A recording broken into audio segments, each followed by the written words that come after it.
அனைவருக்கும் அன்பான வணக்கம். தினம் ஒரு திருக்குறள். உருளாயம் ஓவாது கூறின் பொருள் ஆயம் போய் புறமே படும் அப்படின்னு என்ன அர்த்தங்க? உருள் ஆயம் அப்படின்னு சொன்னால் உருள்கின்ற கருவி, சரிங்களா? அதாவது என்ன பண்ணுவாங்கம்மா, ஒரு தாயக்கட்டைகள்லாம் இருக்கும் பார்த்தீங்களா, அப்படி உருட்டுவாங்க. 1 2 இதை பாருங்கள், 5 விழுது பாருங்கள், 10 விழுது பாருங்கள், இப்படிலாம் சொல்லி உருட்டி உருட்டி விளையாடிட்டு இருப்பாங்கம்மா. உருள் ஆயம் ஓவாது அப்படின்னா இடைவிடாது.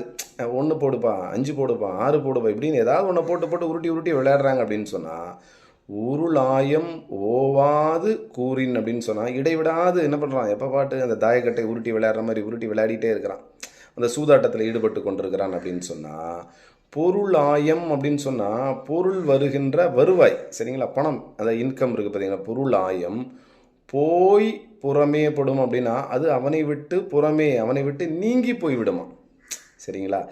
ஒருவன் உருள்கின்ற கருவியால் வரும் பொருளை இடைவிடாமல் கூறி சூதாடினால் பொருள் வருவாய் அவனை விட்டு நீங்கிவிடும் அப்படின்னு யார் சொல்கிறா? வள்ளுவர் சொல்கிறாரு, சரிங்களா?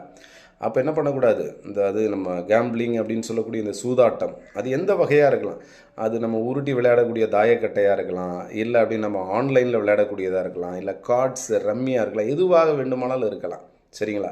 அதாவது இந்த பணம் கட்டி இந்த சூதாடுகின்ற ஒரு நிலையால் என்ன பண்ண முடியாது, நீ நிச்சயமாக வருவாய் பெற முடியாது. அது பெறுவது போல இருந்தாலும் நம்ம உன்னை விட்டு ஓடிவிடும் அப்படின்னு யார் சொல்கிறா?